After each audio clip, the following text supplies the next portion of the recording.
হযরত আবু হুরায়রা রাদিয়াল্লাহু আনহু শুয়ে আছেন, তিনি তখনও ঘুমাননি। হঠাৎ হযরত আবু হুরায়রা আল্লাহু লক্ষ্য করলেন যে কোনো এক আগন্তুক এসে জাকাতের খাদ্যের মধ্যে হাত দিয়ে কিছু নিতে যাচ্ছে। তখন হযরত আবু হুরায়রা আল্লাহু শোয়া থেকে উঠে এসে আগন্তুকের কাছে গেলেন এবং সেই আগন্তুককে ধরে ফেললেন।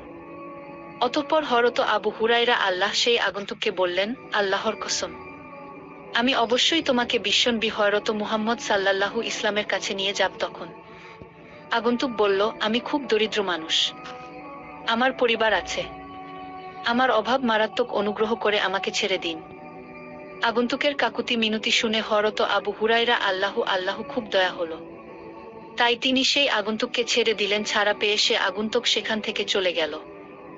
গতকাল সকাল বেলা যখন হযরত আবু হুরায়রা রাদিয়াল্লাহু আনহু হযরত মুহাম্মদ সাল্লাল্লাহু ইসলামের কাছে এসে উপস্থিত হলেন, তখন বিশ্বনবী হযরত মুহাম্মদ সাল্লাল্লাহু আলাইহি ওয়াসাল্লাম হযরত আবু হুরায়রা আল্লাহকে বললেন, কি আবু হুরায়রা, গত রাতে আসামির খবর কি?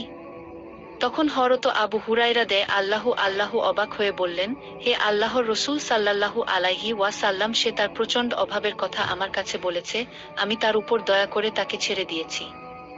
তখন বিশ্ব নবী হযরত মুহাম্মদ সাল্লাল্লাহু আল ইসলাম বললেন, হে আবু হুরায়রা, অবশ্যই সে তোমাকে মিথ্যা বলেছে, দেখবে সে আবার আসবে। বিশ্ব নবী হযরত মুহাম্মদ সাল্লাল্লাহু আল ইসলামের মুখে উক্ত কথা শুনে হযরত আবু হুরায়রা বুঝে নিলেন যে সেই আগন্তুক আবার আসবেই।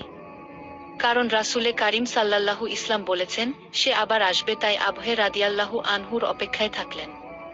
পরের দিন রাতে পূর্বের ন্যায় হযরত আবু হুরায়রা তার নিজের কক্ষে শয়ন করছিলেন এবং সেই আগন্তুক এর জন্য অপেক্ষায় ছিলেন। এমন আবু রাদিয়াল্লাহু আনহু বিশ্বাস ছিল যে সেই আগুন তো আসবেই, বিশ্ব নবীর কথা কখনো মিথ্যা হতে পারে না। কিছুক্ষণ পর হযরত আবু হুরায়রা রাদিয়াল্লাহু আনহু লক্ষ্য করলেন যে সেই আগন্তুক আবার এসে খাবারের মধ্যে হাত দিয়ে খুঁজতে লাগল। তখন হযরত আবু হুরায়রা সেই আগন্তুককে ধরে ফেললেন এবং বললেন, আল্লাহর কসম, আমি অবশ্যই তোমাকে বিশ্ব নবী হযরত মুহাম্মদ সাল্লাল্লাহু ইসলামের কাছে নিয়ে যাব। তখন সেই আগন্তুক বলল, আমাকে ছেড়ে দাও, আমি খুব অসহায়, আমার পরিবার আছে, আমি আর